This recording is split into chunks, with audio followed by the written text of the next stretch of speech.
yung si Carly, we have been in close association for more than 30 years. Kaya, magkaibigan kami, and very true friend. There were times when merong, magkakaroon ng, he will be invited to lecture, a rival review center. Hindi na. Kasi kami talagang magkasama. And itong tao ito, yung sa mga as a professor, yun ang dedicated yan. Dedicated professor na he does not look into the remuneration. He does not look into the dangers of travel. We have been going around the Philippines for more than 30 years lecturing in our review centers. Ganon talaga yan. At saka, kaibigan-kaibigan ko yan, pero mahirap lapitan yan. Halimbawa, sir, sabi ni sa estudyante, sir, lumapit ka nung, kasi babagsak ako dyan. Opa, teka mo, sasabi ko, kunwari, oo, lalapitan ko siya, pero hindi ako lalapit. Bakit? Ano yan nakasimangot na yan pag ganyan na, yung mga matters na ganyan, grades, gano'n, hindi mo pakialaman yan talagang, when you deserve to pay, you deserve to pay sa kanya. Tsaka very exacting yan, sinasabi namin exacting, very thorough in his teaching. Meron din mga, hindi ko nakakalimutan ng mga incidents yan. May hilig yan. Na halimbawa, nandun kami sa hotel. Doon kami, ang lodging na. Bababa yan, aalis yan. Maghahanap ng pagkain. Doon sa mga turo-turo. Hindi ko maintindihan. Carly, ano ba yan? Basta yung daw gusto niya.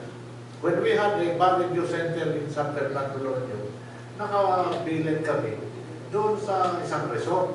Aba, daming pagkain doon. Ang ginawa niya, pumunta doon sa market, bumili siya, pagkatapos nagluto doon sa loob ng kwarto namin. Mayroon siyang heater na gano'n. Pagkatapos, nagluto, short circuit plate. Nagkaroon ng round out doon sa resort dahil doon. Hindi namin sinabi na yun ang dahil doon sa ginawa niya.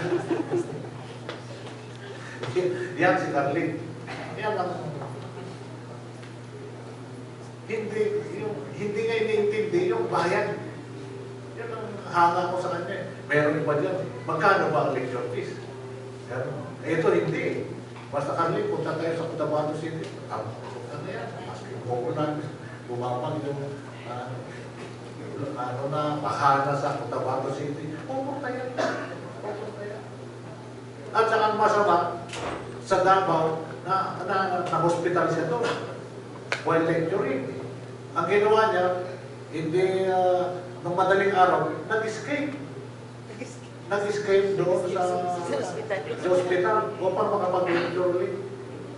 Ganun yan Kaya ang nangyari sa kanya doon sa Ryan de Oro, doon na siya, atake ng konti. Katapos nasa USD Hospital siya, dinalaw ko. Mayroon mga, naghihirap na nga siya gano'n Sabi niya, may lecture ako mamaya sa UP. Sabi ko, ganun talaga sinabi niya sa akin, may lecture ako mamaya sa UP. Hindi ko lang masabi, nakahiganan ang dyan. Nag-lecture pa sa UP.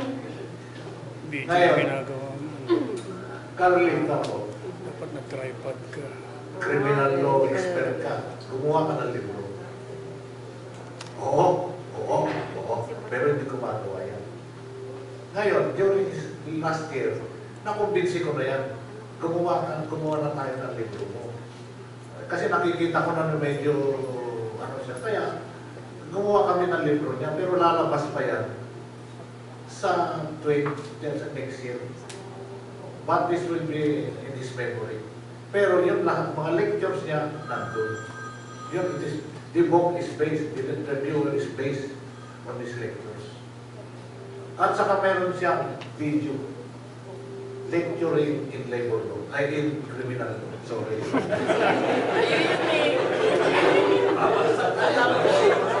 meron din akong video. sorry. Meron siyang video, kung gusto nyo makita siya nagsasalita, meron lecturing, meron yun. Because we have part siya ng outfit o online bar review. Pero meron kami yan. It will come out next year. Kaya, pag hindi nyo makita, gusto nyo makita si Carling, send lang natin, i-play lang natin yung kanyang video.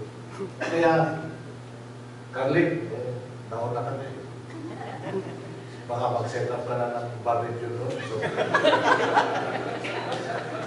pero, hindi pa ako susunod. Sabi nga ni Justice Garzamin kanina, nung nandito pa siya.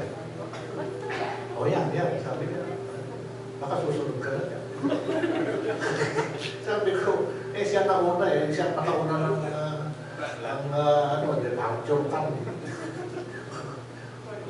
Oo, siya nauna. Pero pupunta rin tayo na sayang, umalis na rin si Dean Sadak. Matagal din nakasama niya yan.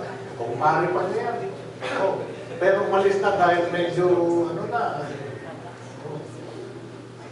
Pero sabi mo nga, when it's your time, it's your time. When it's not in your time, basket na mangyayari, sabagay si Carling, una na. Pero, one of these days, susunod din tayo. So, in the meantime, let's remember him, very dedicated and true friend. Tunay na kaibigan yan.